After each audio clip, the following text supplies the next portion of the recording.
The Biden administration says that pausing distribution of Johnson & Johnson's coronavirus vaccine should not hamper the nation's ongoing vaccine efforts. The U.S. is calling to pause the vaccine distribution after receiving reports that at least 6 women had suffered a rare blood clotting disorder after getting their vaccine shot. All of the women are between the ages of 18 to 48. One woman died and another is in critical condition because of the clotting issue. The CDC and FDA have recommended pausing distribution in order to conduct an investigation. So far, nearly 7 million Americans have received the J&J vaccine. CBS News' Skyler Henry has more. The CDC and FDA are recommending a pause in the use of the one-shot Johnson & Johnson COVID-19 vaccine to investigate whether it's caused some rare blood clots. Right now, I'd like to stress these events appear to be extremely rare. However, COVID-19 vaccine safety is a top priority for the federal government. Officials say there have been 6 reported cases of blood clots out of more than 6.8 million doses delivered. All 6 cases occurred in women between the ages of 18 and 48, and their symptoms developed 6 to 13 days after receiving the vaccination. If you have any symptoms where you have pain and it's unexplainable, go to an emergency room right away. And doctors around the country are now aware of this and they know how to treat it. Johnson & Johnson issued a statement saying there is no clear relationship between these rare events and its vaccine. There have been similar blood clot concerns with the AstraZeneca vaccine, which is not yet approved for emergency use in the U.S. What we're seeing with the Janssen vaccines looks very similar to what was being seen with the AstraZeneca vaccine.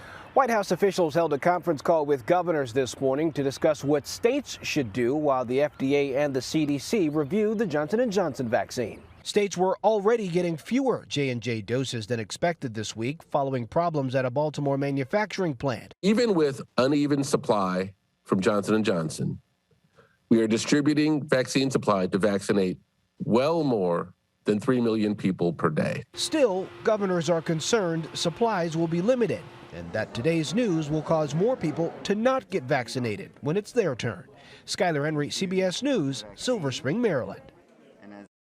Dr. Julie Morita is a former member of the Biden administration Transition Advisory Board and the executive vice president of the Robert Wood Johnson Foundation.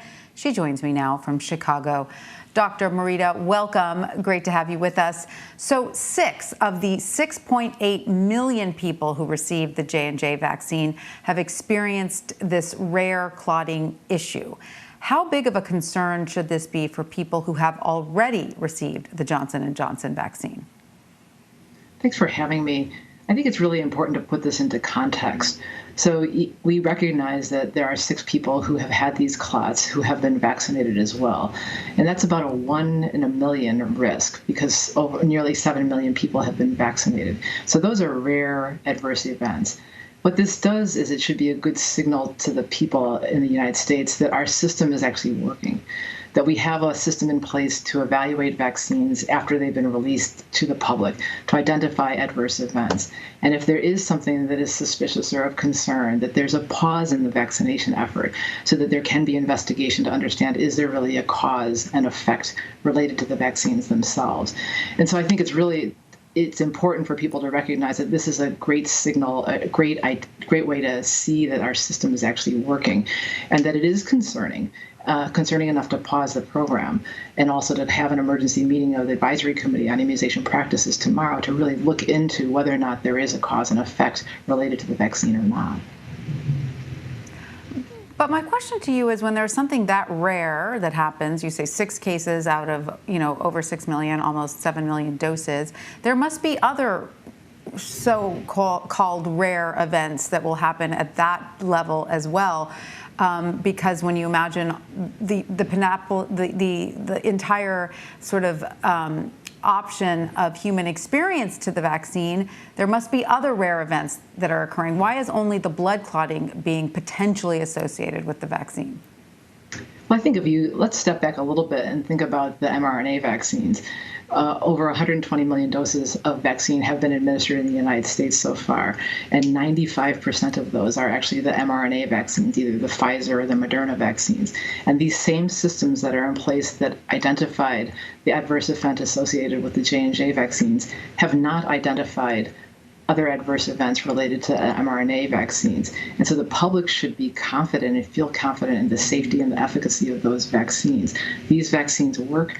They have been administered to millions of people, and we haven't picked up any kind of potential adverse events. The system that we have in place did detect this adverse event, and by pausing the system, or the vaccination, what it does is it allows for the CDC and FDA to identify, are there other adverse events, other blood clots that were detected that haven't been reported to CDC.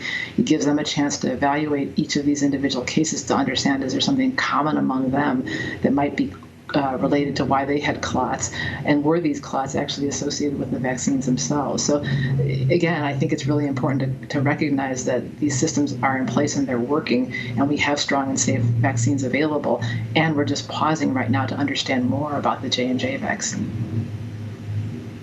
And so, of course, the J&J vaccine is right now the only single-dose vaccine available in the U.S., and as we've been mentioning, nearly 7 million people have already received it.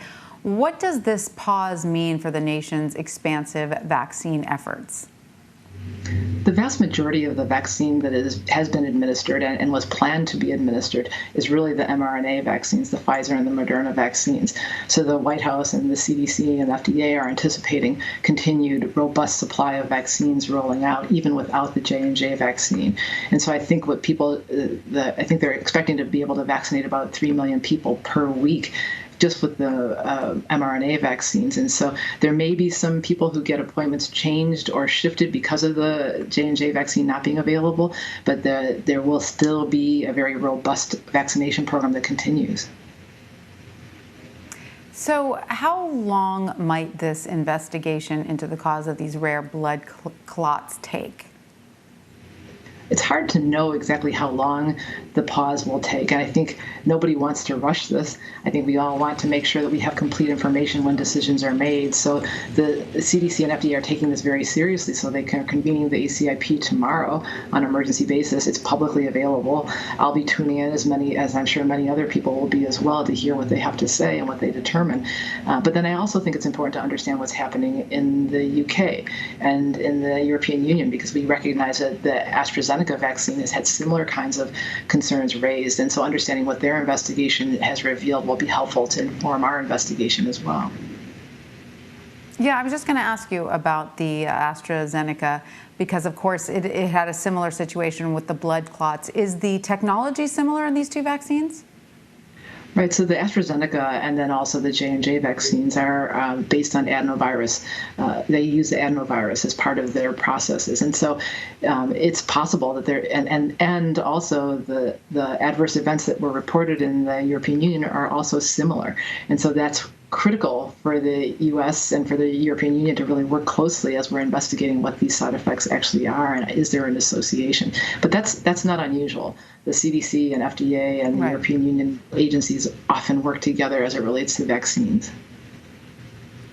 One of the biggest concerns now for public health officials is the fact that even though more than 22% of the country has been fully vaccinated, there's still a large portion of the population to go, and some of those who say they are hesitant to receive the vaccine. So in light of that, how should health officials respond to this issue to ensure that those hesitant Americans feel safe in getting vaccinated? What I've been pleased to see is that over time, the percentage of people who actually don't trust the vaccine or have questions and concerns about getting vaccinated, that percentage is actually going down because of the success of the Pfizer and the Moderna vaccine rollouts, and also intensive efforts to communicate to the public about the safety and efficacy and value of the vaccines, and true engagement with community to understand what their questions and concerns are. Fewer and fewer people are hesitating to get the vaccine. And so I think it's really, that needs to happen continuously. We need to be sharing information. And what we're seeing play out here with the J&J vaccine is transparency. There was a signal that was detected with 6 people who had blood clots after the J&J vaccine. There's a decision to pause the program. These are the reasons why we're pausing the programs, to really collect more information, to investigate further, understand the association, help healthcare providers treat people who have the clots. And then also, when there's a decision made regarding the use of the vaccine, that information will be shared as well. So the transparency has to help people feel more confident in the system overall, and it should make them feel even more confident in the mRNA vaccines, which have been evaluated by the same systems, and there have not been adverse events that have been detected, and millions and millions of people have been vaccinated. All right. Well, Dr. Julie Morita, thank you so much for joining us. We appreciate your insight. Thank you. Thanks for having me.